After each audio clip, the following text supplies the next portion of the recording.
Olá pessoal, bem-vindos para mais uma aula desse nosso curso incrível de intercorrências, né, Dani, na Hoff.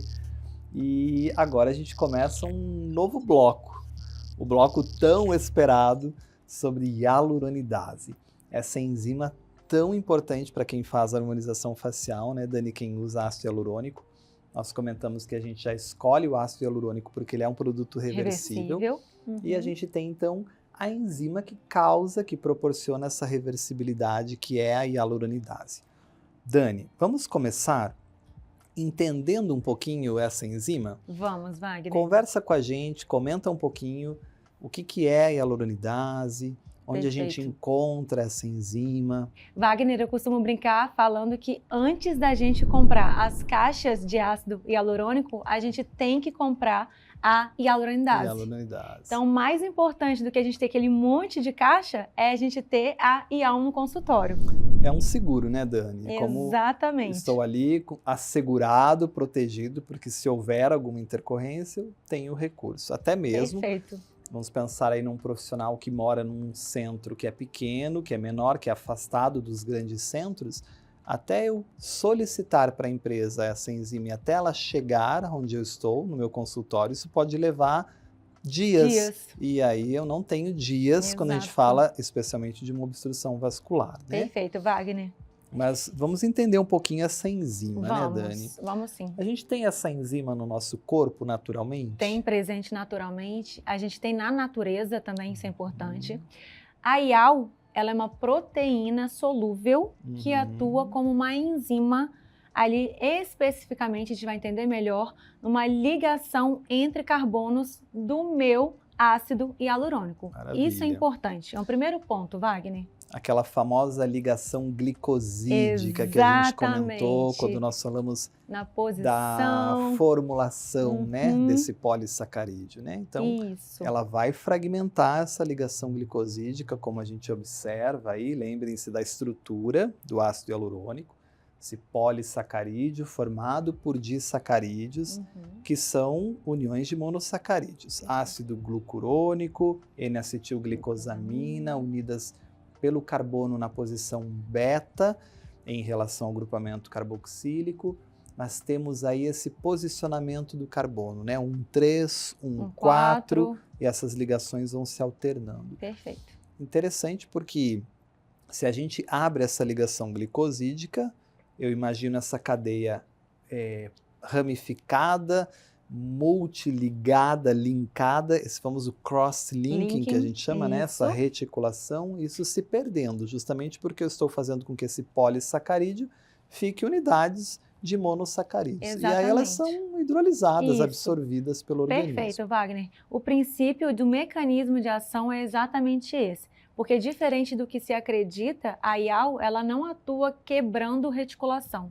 Ela atua nessas ligações mais específicas C1, C4, fazendo com que essa molécula fique mais susceptível ali à quebra por água, como você explicou super bem. A hidrólise. Exatamente, fazendo com que essas partículas, então, se dissipem. Perfeito. Imagino assim, aquele êmbolo imenso dentro do vaso. Isso. E essa fragmentação pela quebra da ligação glicosídica, esse êmbolo reduzindo, até que a pressão arterial, que está ali obstruída, mas existe, seja capaz de levar, empurrar e restabelecer esse fluxo. Wagner. Ou ainda, numa compressão vascular, então eu tenho um peso do produto sobre o meu vaso, colabando essa estrutura, colabando a artéria ou a veia, né? Mais comumente a artéria, e aí a degradação desse produto, a redução desse volume desse peso e naturalmente restabelecendo aquele diâmetro arterial adequado da pressão arterial. Quando a gente fala, Dani, dessa degradação da ligação glicosídica, é interessante quando a gente procura entender como ocorre esse mecanismo, mas mais interessante a gente visualizar essa degradação do ácido hialurônico. E aí nós preparamos um vídeo bem interessante, você tem um material muito bonito sobre isso, em que nós vamos aplicar a hialuronidase diretamente sobre o ácido hialurônico, com o objetivo didático de nós visualizarmos aí como ocorre essa degradação. E até para que a gente visualize como é rápido esse processo. Super rápido. Vamos ver então esse vídeo, vai ser bem interessante. Acompanhe aí.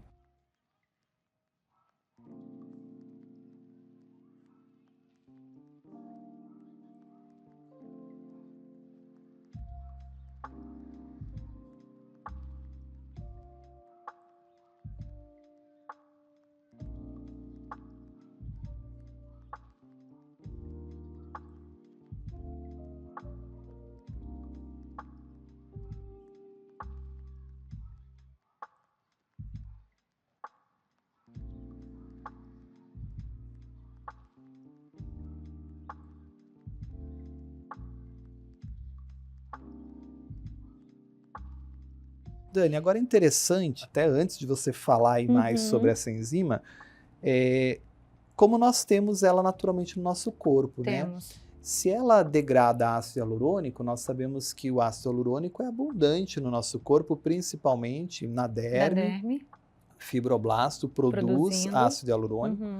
O ácido hialurônico tem uma função muito importante como substância fundamental da matriz extracelular, essa substância fundamental amorfa em relação à comunicação intercelular, porque ela atrai água, e se atrai água, a água permite mediadores químicos comunicando entre células. Então, ácido hialurônico em tecido conjuntivo é muito importante, e naturalmente se eu tenho uma agressão ou uma inflamação, um processo de reparo e cicatrização no tecido conjuntivo e no nosso corpo, eu vou ter uma remodelação de ácido hialurônico, uma nova deposição de ácido hialurônico no processo cicatricial, reparo e cicatrização. Então, naturalmente no tecido conjuntivo, endógeno, em nós temos hialuronidase. Que participam ativamente do processo de reparo e cicatrização. Perfeito, temos. Então elas vão degradando o ácido hialurônico, mas ao mesmo tempo o organismo vai repondo esse ácido hialurônico. Então a primeira pergunta, se eu estou aplicando uma enzima hialuronidase que eu tenho no meu corpo, que degrada naturalmente o ácido hialurônico do meu corpo nos processos de reparo e cicatrização. Quando eu aplico essa enzima, eu atuo sobre o ácido hialurônico injetável, que nós vimos que ele é diferente do meu corpo, né? Sim. Porque aqui eu tenho o processo que a gente explicou de BDDE, o agente reticulador, todo a patente de cada empresa para fazer esse gel reticulado de uma característica, de uma forma especial. Então eu atuo sobre esse gel, mas, primeira pergunta, essa hialuronidase injetável degrada também o meu ácido hialurônico natural? Degrada, Wagner. A hialuronidase que a gente utiliza em exógena, ela tem atuação no nosso ácido hialurônico, porém, dentro de 15 a 20 horas, o nosso organismo vai fazer essa reposição. Então, isso é uma pergunta interessante, porque aquele efeito que a gente tem, que muito antigamente acreditava-se que causavam deformidades na nossa pele, na derme, não é real. Porque como tem essa produção, essa reposição do ácido hialurônico diariamente, cerca de aproximadamente 2 gramas, que são todos os dias, absorvidas, que são devolvidas, reabsorvidas e devolvidas. Justamente nesse processo de homeostase, de todo esse tecido conjuntivo. Quando a gente aplica, terá sim a ação, a degradação no nosso ácido hialurônico, mas uma produção... o organismo vai repor dentro de menos de 24 horas. Maravilha. Agora, claro que a área onde eu tenho o ácido hialurônico exógeno, aquele que eu injetei, esse sim vai ser degradado. E aí talvez essa percepção de que aquela área abaixou um pouquinho, está mais aprofundada. Exatamente. Aí vou ter que fazer uma correção depois de um tempo. Quanto tempo essa enzima dura no meu organismo quando eu aplico ela? Wagner, porque eu quero corrigir depois meu paciente. Eu posso aplicar e já corrigir? Eu tenho que esperar? Como que funciona isso? Isso é importante. O tempo de ação pela via que a gente utiliza na estética, existem algumas vias de administração, tá? A gente tem ali tanto intramuscular quanto subcutâneo. Na estética, a nossa via é pelo subcutâneo. Perfeito. E no subcutâneo, Wagner, o tempo de meia-vida plasmática, ou seja, o tempo de ação naquele tecido, 5 minutos.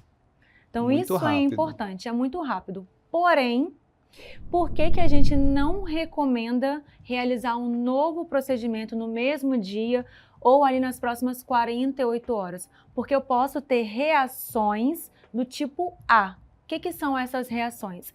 Que muitas vezes são confundidas com reações de hipersensibilidade ali localizadas, que na realidade não são decorrentes de processos alérgicos. São reações que são esperadas pelas próprias características farmacológicas de uma substância. Então, dentro de 48 horas, Wagner, a gente poderia realizar um novo procedimento? Poderia, até 10 minutos depois. Só que nesse período a gente pode ter o quê? Edema, eritema, a gente pode ter reações que são esperadas da aplicação da IAL que podem atrapalhar o nosso planejamento. Que mudam a anatomia no sentido da volumização, esse edema exacerbado não me permite entender aonde está a posição final do tecido. Exatamente. E eu não consigo planejar de maneira como alguma. Eu vou fazer um preenchimento se eu tenho diferentes estruturas projetadas na face. Então, vamos pensar que no aspecto da degradação de um novo ácido hialurônico, após esse tempo eu poderia injetar, porque eu não tenho degradação, porque eu não tenho mais ação da enzima. Wagner. Porém, eu tenho um ambiente totalmente modificado por esse processo de resposta tecidual aos componentes do próprio medicamento, da hialuronidase, da droga, que inviabilizam pelas alterações, principalmente de volume, que causam no local, esse edema muito exacerbado. A gente acaba perdendo referência. Então, por conta disso, a gente espera. Aguarda ali pelo menos uma semana para refazer o procedimento. Maravilha. Isso é muito importante. Agora, quando a gente fala de degradação do ácido hialurônico, que você comentou que ele atua, a hialuronidase atua na ligação glicosídica, esse tempo de degradação também é rápido, porque o mecanismo de ação da enzima é rapidinho. Rápido. Mas e a ação sobre o ácido hialurônico? Vai depender muito de qual ácido hialurônico eu estou usando, então quais são as características ali reológicas, as propriedades físico-químicas. Existem alguns ácidos hialurônicos que são mais coesos, que eles vão ter ali um tempo, eu vou precisar de uma quantidade, muitas vezes, um pouquinho maior de IAL.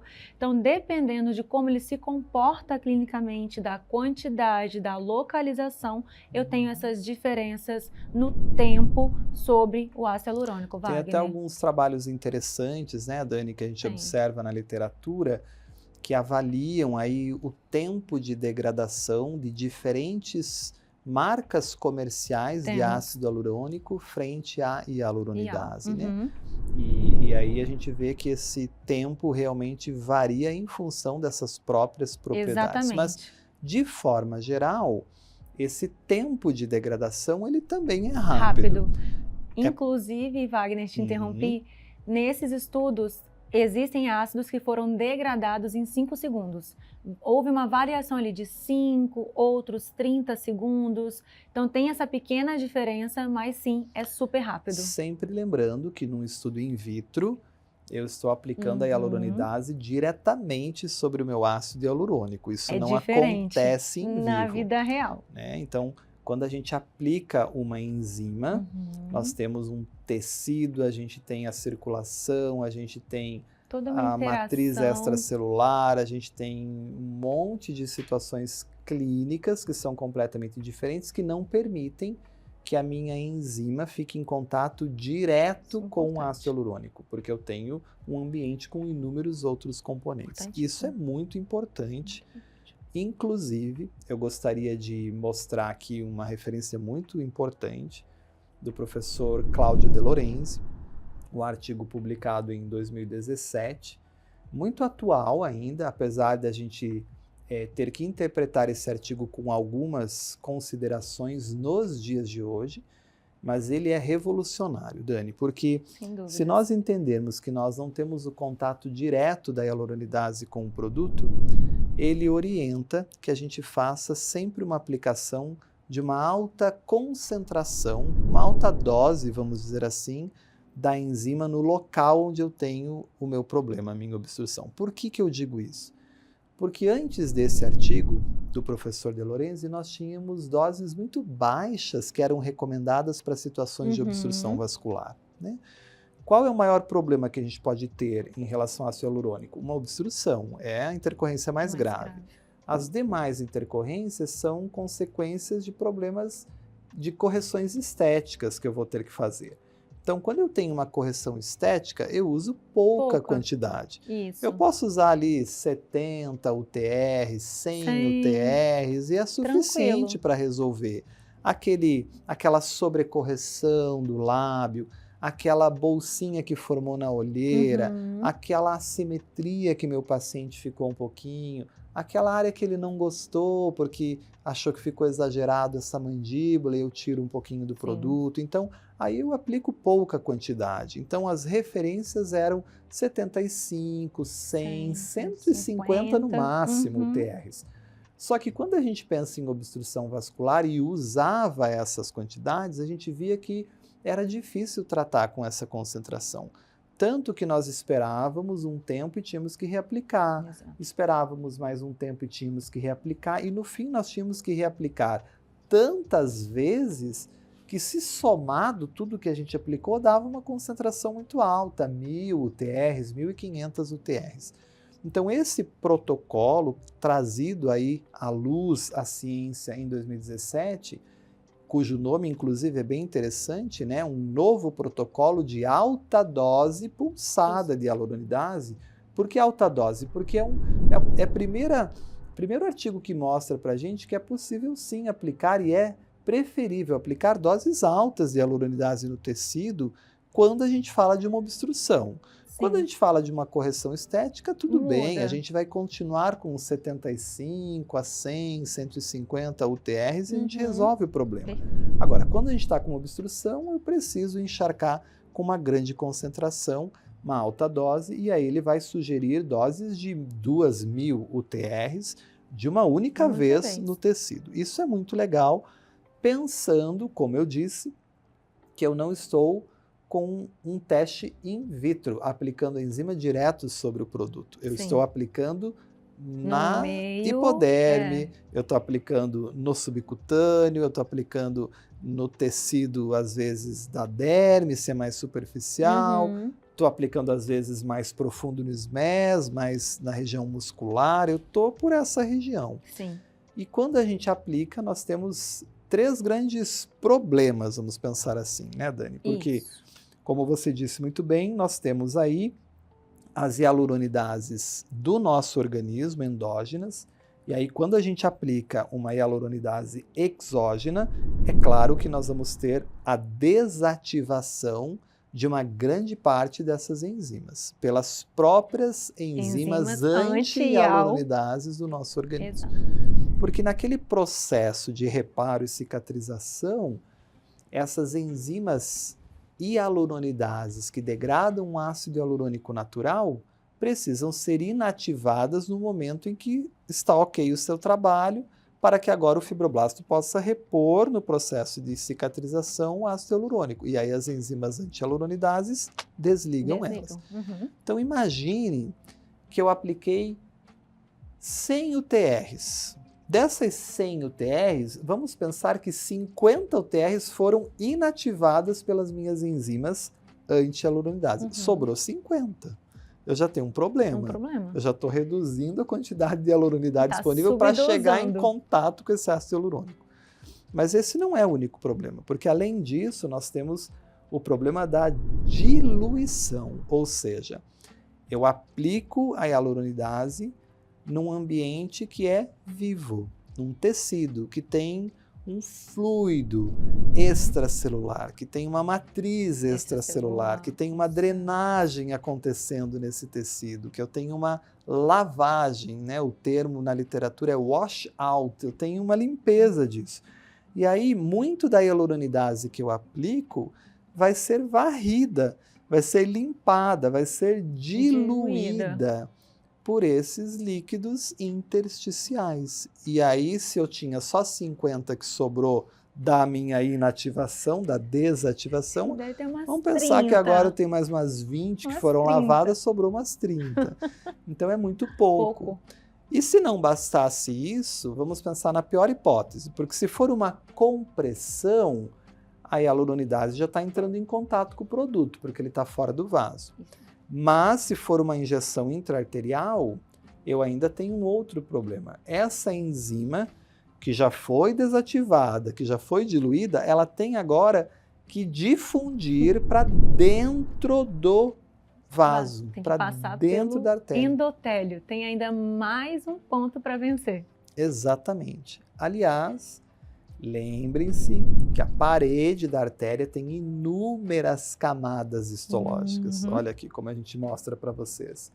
Por isso que eu digo que as aulas de base são fundamentais, né? Imagine passar por todas essas camadas que compõem aí a parede da artéria. Então, nesse processo, a hialuronidase ela vai ter que ter um tempo ainda para com que ela possa difundir até o interior da artéria. Então, imagina, Dani, eu vou perder mais um pouco aí.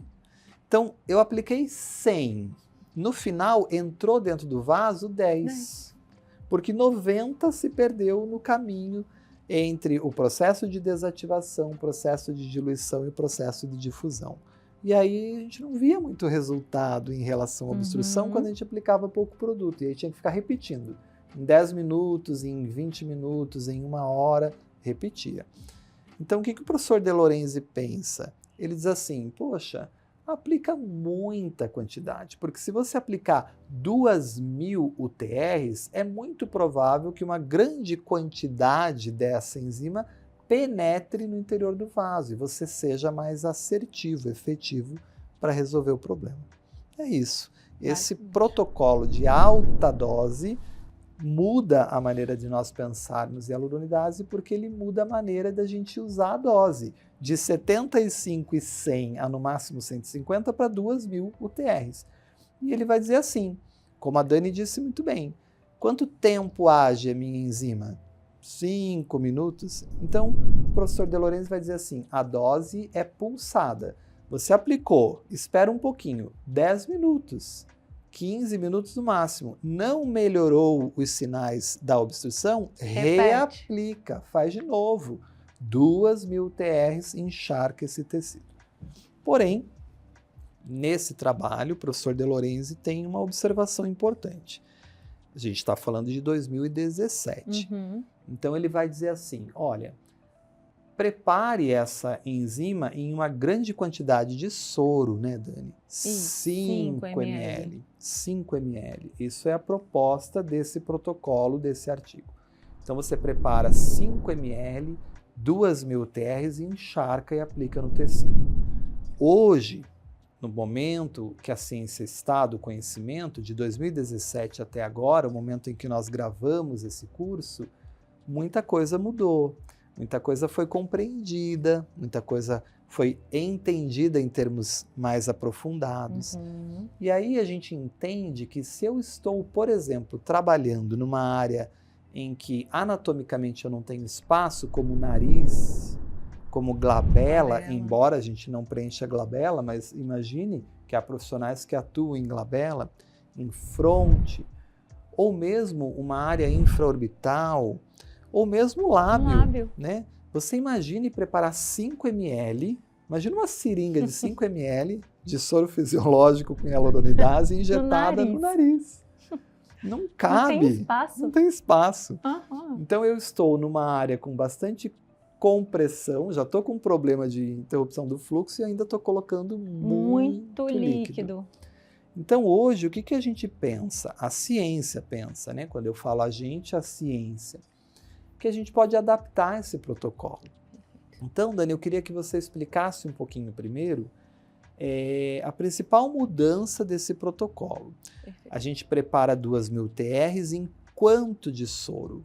E como é que eu avalio, assim, no meu paciente, quanto eu tenho que aplicar? É realmente 2.000? Preparo sempre 2.000 e aplico? Como que a gente faz esse cálculo e esse preparo da hialuronidase? Perfeito. Wagner, independente da concentração, então posso ter 2.000, 3.000, para a estética ali 1.500, eu vou preparar de 1 para 1. Hoje, a gente quer que essa enzima esteja o mais concentrada o possível. na menor quantidade de diluente, no caso o soro, o possível. Perfeito. Então, se eu tenho 2.000 UTR, eu vou preparar em 2 ml de soro. Se eu tenho 1.500 UTR, eu vou preparar em 1,5. Se eu tenho 3.000, 3 ml e assim por diante. Fica até fácil para a gente calcular. Exatamente. Né? 1 para 1, sem mistério. Maravilha. E antigamente, em 2017, o De Lorenzi, ele preconizava essa reaplicação de hora em hora. Hoje, como a gente já entende o mecanismo de ação da enzima, a gente já entende o tempo de ação, então a cada 15 minutos a gente pode fazer essa reaplicação até que os sinais e sintomas sejam totalmente melhorados. Ou seja, o De Lorenzi, de hora em hora, até 3, 4 aplicações, 4 dosagens. Hoje, até que os sinais e sintomas haja uma melhora nesses sinais e sintomas. E, naturalmente, é muito difícil, a gente vê até pela experiência trocada com os profissionais, os próprios consensos, de que a gente precise fazer mais do que duas aplicações. Geralmente a gente vê que uma aplicação resolve muito, no máximo uma segunda aplicação, porque 4.000 UTRs, 2.000 no primeiro momento, 2.000 no segundo momento, não tem ácido hialurônico que dê conta de tanta hialuronidase assim. Por mais 20 ml. impuro que ele seja, por mais agente reticulador que ele tenha, ele vai degradar. Isso é importante. Então esse cálculo de áreas, como funciona isso, né? Porque a gente até comentou numa aula anterior que a gente deve avaliar quantas áreas estão acometidas. Isso vem também do trabalho do professor De Lorenzi, porque ele dizia para nós avaliarmos a face e vermos quantas áreas estão acometidas e nós aplicávamos uma média de 500 UTRs por área acometida. Então, eu só estou com um lábio acometido, então eu aplicava 500 UTRs. Eu estou com um lábio e o queixo, então aplicava 1.000. Não, é o lábio, o queixo e o nariz, então 1.500. Então também tinha essa complexidade, que a gente tinha que avaliar mais ou menos as áreas afetadas. Quando a gente pensa, por exemplo, numa dose de 2.000 UTRs, 3.000 UTRs, 1.500 UTRs, que são doses altas, eu preciso fazer essa análise por área, como funciona o cálculo. Wagner, você sabe que isso ainda hoje é um ponto de confusão em alguns profissionais. Por quê? Porque eles olham se eu tenho ali o lábio superior atingido, eu tenho isquemia em todo o lábio superior. Não é uma região só. São 2 regiões, que eu tenho o hemilábio superior direito e o esquerdo. Então eu não consigo colocar 500 UTR no lábio inteiro. Eu tenho que começar com 1.000. Então é importante, por quê? Porque o que a gente utiliza ainda hoje veio do De Lorenzi. Então, se eu tenho ali a ponta nasal, a base nasal e o hemilábio atingido, eu já tenho 3 regiões. Então, é por região de 500 a 1.000 UTR. E ainda tem Porque às vezes o aluno pensa que a área é lábio, uma área. Não, mas é lábio superior direito, lábio superior esquerdo, lábio inferior direito, lábio inferior esquerdo. São quadrantes. Se eu tenho o lábio todo acometido, eu já tenho 4 áreas. Exatamente. Se eu tenho a área peribucal, já aumenta mais. Perfeito, Wagner. Então a gente vai somando por regiões. Porque o pior não é a gente preparar ali de maneira certa, tem todo o protocolo, sou eu subdosar. Na hora de injetar, eu faço a subdosagem nessas regiões. Que então, não é interessante. Que não é nem... Não resolve o problema e ainda eu estou expondo o meu paciente a um produto que pode sensibilizá-lo para uma possível reação alérgica ou mesmo desencadear uma reação alérgica. Perfeito. Então, o uso da hialuronidase tem que ser resolutivo, efetivo, né? Exato. Então, Dani, para a gente não ter essa confusão, que é muito comum, de cálculo de área, eu gosto de ter um protocolo padrão. O que é um protocolo padrão?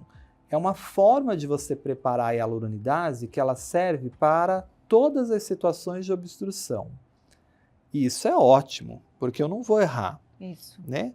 Se eu não preciso aplicar uma dose tão alta, eu já resolvi, porque eu apliquei uma dose alta e resolveria com uma dose menor.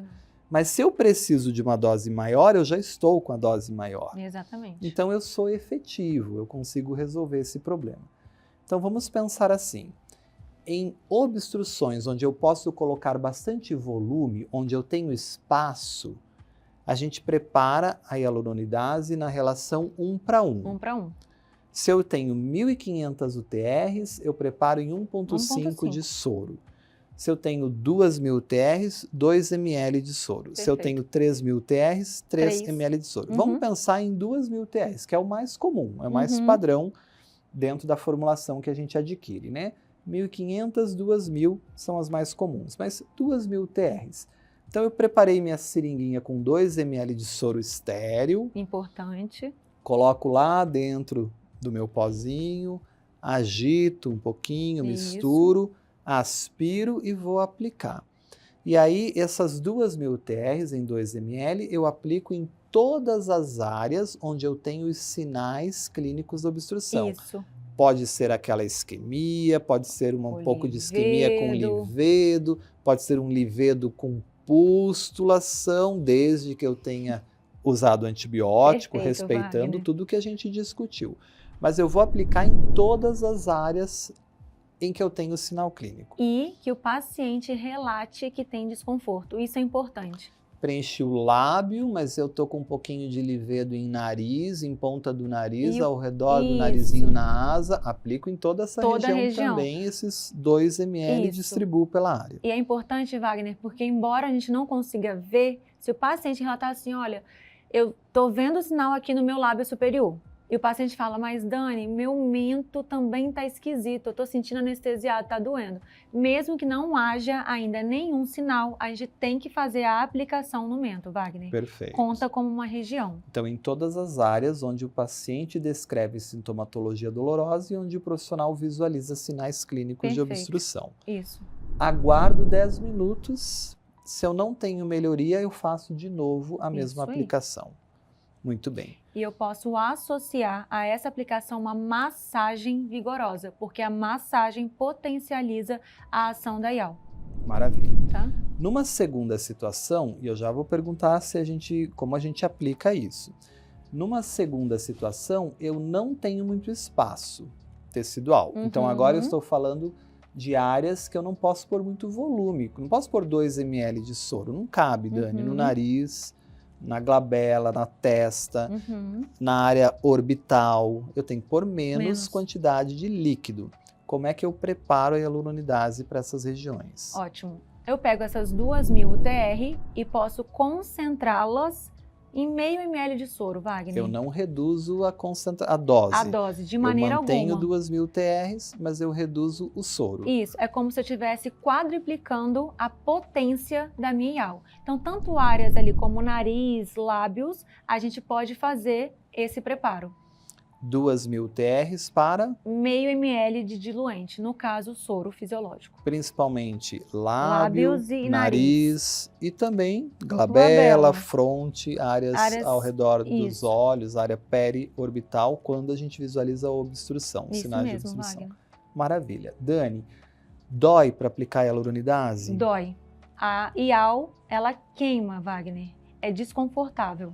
Então, a gente, se for anestesiar, tem que lembrar de utilizar a lidocaína ou qualquer sal anestésico sem vasoconstrictor, porque senão eu vou piorar uma situação que eu já tenho a redução do fluxo sanguíneo. Perfeito. Isso é importante. E a lidocaína é uma ótima escolha porque ela é vasodilatadora. Então eu gosto muito da lidocaína porque é dos anestésicos um vasodilatador interessante. Perfeito. E obviamente isso contribui até no processo que a gente precisa para a dilatação desses vasos. Só aproveitando um gancho, Wagner, é muito discutido na literatura o preparo da hialuronidase com a lidocaína. É importante porque existem autores que recomendam para maior conforto do paciente, porém a lidocaína com a adrenalina tem um pH muito diferente da IAL. Então a hialuronidase é uma enzima que ela é altamente sensível ao pH. Então, ela funciona bem em pH mais baixo. Então, além da gente ter ali com a lidocaína uma redução da eficácia da hialuronidase, a gente pode aumentar a absorção sistêmica do anestésico no meu paciente. Perfeito. Então, hoje, quando aumentando a gente tem que os níveis de toxicidade. Perfeito, Wagner. Então, hoje, quando a gente for fazer esse preparo, é preconizado, é orientado que se faça com soro fisiológico estéril. Maravilha. Preparo a hialuronidase com soro fisiológico estéril. Se necessário, se o paciente está muito desconfortável, anestesia o meu paciente previamente com lidocaína 2% sem vasoconstritor. Isso. Utilizando a menor quantidade possível de anestésico. Só um pouquinho para trazer um pouco de conforto ou reduzir esse desconforto, pensando que eu também não posso colocar muita quantidade de líquido nessa região. Bom, fica claro isso, entendemos, mas isso nós estamos falando de obstrução vascular. Então, esse protocolo que nós ensinamos é para casos de obstrução. Isso. Casos em que eu tenho muito espaço, áreas anatômicas que permitem um preparo 1 para 1, e áreas anatômicas onde não me permite um preparo 1 para 1, a gente vai fazer então quase 1 para 4, né? A gente vai quadriplicar aí a concentração fazendo 2.000 TRs para meio ml. Agora, Dani, como a gente faz a aplicação para uma correção estética, né? A gente altera essa relação de proporção, quanto a gente aplica numa correção estética? Wagner, a gente mantém esse protocolo 1 para 1, então eu pego 2.000 TR, faço o preparo em 2 ml de soro, de diluente, só que na questão estética, a quantidade que eu vou utilizar é totalmente diferente.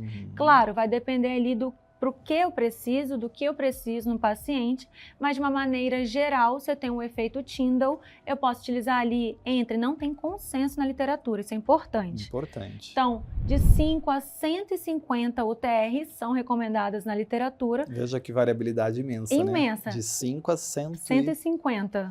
Dependendo do tamanho dessa alteração. Da quantidade de produto, do tipo aplicado. De ácido hialurônico. O mais importante é mantenho a proporção, pouca quantidade, que vai resolver ali a minha queixa inestética. E aí nós vamos ter que usar a matemática, não tem jeito, porque nós vamos preparar 2.000 TRs em 2 ml. E aí vamos pensar, se eu pegar 1 ml, eu tenho 1.000 UTRs. Se eu pegar meio ml, eu tenho 500 UTRs. Se eu pegar a metade disso, que é 0,25 ml, eu tenho 250 UTRs. Eu quero aplicar quanto? Eu quero aplicar 100, porque aí a gente padroniza. Porque às vezes eu não tenho acesso a que produto foi usado. Eu não sei, meu paciente veio com um problema de outro local e ele nem sabe o que foi aplicado. Então, 100 UTRs, que é o que a gente disse, né, que a literatura utilizava, 75, 100, 150 para correções estéticas, que não funcionam para obstrução, mas para correções estéticas funcionam. Então vamos pensar em 100 UTRs. Eu preciso aplicar então uma quantidade de 0,1 ml. Exatamente. Aí eu tenho 100 UTRs. 0,1 ml, para facilitar a vida, é uma seringuinha de aplicação de toxina botulínica, de insulina, aquela seringuinha que tem 30 risquinhos, 30 unidades. Quando a gente coloca os primeiros 10 risquinhos, os primeiros 10 traços, isso é 0,1, porque a seringa toda é 0,3, ela é 30 unidades, ela tem 0,3 ml. Então a gente coloca 10 tracinhos, a gente tem 100 unidades de hialuronidase. Eu acho prático isso. Eu também gosto de preparar 1 para 1, porque eu não mudo o protocolo. Então, 1 para 1, e aí eu aspiro 10 risquinhos e aplico naquela região que você precisa. E faça uma massagem. Se eu tiver em mais regiões, por exemplo, eu tenho as 2 olheiras acometidas, então eu aplico 10 risquinhos desse lado, 10 risquinhos desse lado, 200 UTRs. Tenho ainda um pouquinho nessa área, tem um pouquinho no lábio. A gente vai aplicando por área 10 tracinhos e a gente consegue corrigir isso muito bem. Isso. Perfeito. Nessas situações, se não anestesiar, melhor. Né? Preferencialmente a gente não anestesia, porque é mais tranquilo, mais fácil. Avisa que vai queimar um pouquinho, mas como é pouca quantidade, então é mais tranquilo. Maravilha. A gente vai mostrar para vocês um caso, então, de aplicação da hialuronidase, até para que você perceba que não há nenhuma diferença, é simples. você vai aplicar exatamente como você introduz a agulha. A gente pode usar muito uma agulha de 12 milímetros, né? Uma agulha normal, como uma agulha de preenchedor, e a gente injeta aí mesmo a agulha toda em profundidade, dependendo da área, ou metade dela, porque a gente vai ter uma difusão da enzima para essa área. Então, vamos ver um vídeo dessa aplicação para a gente entender como a gente faz isso de uma forma mais efetiva. A gente tem uma forma, então, de preparar essa enzima, né, Dani? Como que a gente faz esse preparo? E aí a gente pode também até passar um vídeo aí mostrando esse preparo. Como que ela vem, como que é o formato, o que que eu tenho que observar aí? Ótimo. Wagner, a apresentação comercial vai depender da marca comercial.